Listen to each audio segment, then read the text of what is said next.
Hi friends, today we are going to discuss about the become first semester financial accounting subject. Before going to start the topic, I am requesting you kindly subscribe my channel, press on bell button and give some likes. It will makes me a lot of encouragement to do further videos. Okay friends, now let us start the topic of financial accounting definitions and meaning. Any business activity involves a large number of transactions. It is not possible to remember and calculate the net effect of all transactions. Thus, it is necessary for a business concern to keep a systematic record of all its business transactions. Such systematic record of business is known as accounting. So friends, మనము వ్యాపారం లోపల అన్ని ప్రతిరోజు కొన్ని వందలు, వేలు, లక్షల వ్యవహారాలనేటివి జరపడం అనేది జరుగుతుంది. వీటన్నిటిని కూడా గుర్తుపెట్టుకొని వాటి యొక్క ప్రభావాన్ని మనం గుర్తించడం అనేది అంత ఈజీగా కాదు.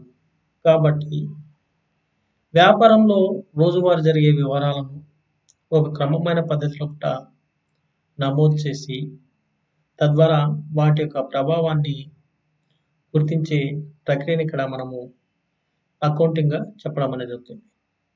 So now we have to discuss definitions. So here I am explaining three definitions.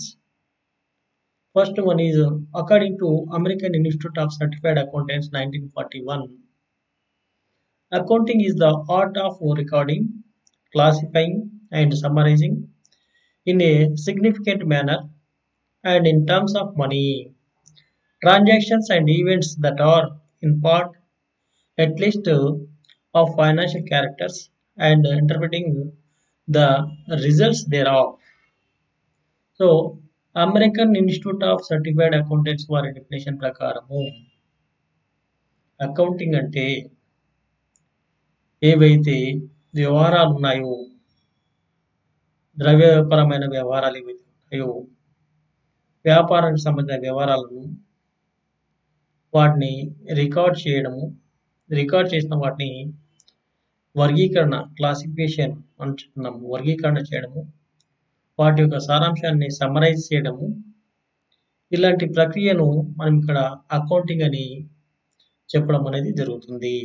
According to Bierman and Derbin, accounting may be defined as identifying, measuring, recording and communicating of financial information.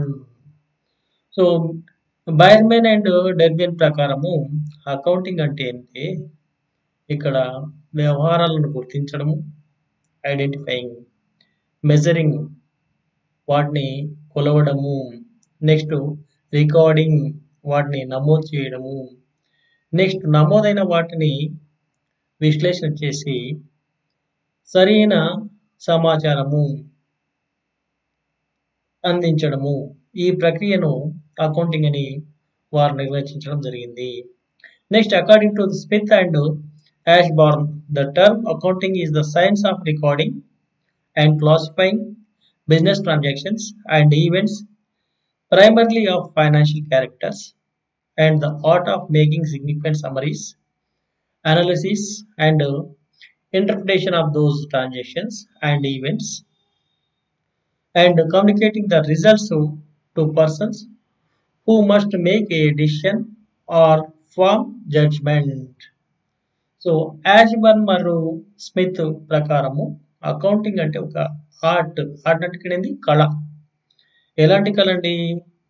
Financial transactions, business transactions ఏవైతే ఉన్నాయో లేదా events ఏవైతే ఉన్నాయో వాటిన్నిటిని ఒక క్రమమైన పద్ధతిలో collect చేయడము, next record చేయడము, రికార్డ్ చేసిన వాటిని క్లాసిఫికేషన్ చేయడం, క్లాసిఫికేషన్ చేసిన తర్వాత వాటిని అనాలిసిస్ చేయడం, వాటి యొక్క సిగ్నిఫికెన్స్ను ఐడెంటిఫై చేయడం, తద్వారా ఎవరైతే నిర్ణయాలు చేస్తున్నారో ఇక్కడ పర్టికులర్గా మేనేజ్మెంట్ వారు వాళ్ళు చేసే నిర్ణయాలకు అందుబాటులో ఉంచే ప్రక్రియను ఇక్కడ అకౌంటింగ్ అని చెప్పడం అనేది జరుగుతుంది. So with the above definitions we can have the meaning of accounting. Accounting is a systematic process of identifying, recording, measuring, classifying, verifying, summarizing interpreter, and communicating financial information. It reveals the profit or loss for a given period and the value and the nature of firm assets and liabilities and owner's equity. So ఇక్కడ overall గా పైన మనం చెప్పుకున్న definitions ప్రకారం accounting, financial accounting అంటే ఒక systematic process గా చెప్పడం అని జరుగుతుంది.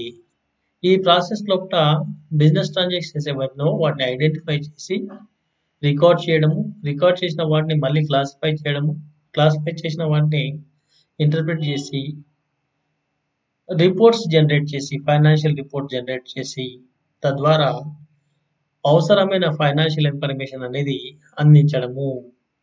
ఈ టోటల్ ప్రక్రియను ఇక్కడ మనం ఏమంటామండి ఫైనాన్షియల్ అకౌంటింగ్ అని చెప్పడం అనేది జరుగుతుంది.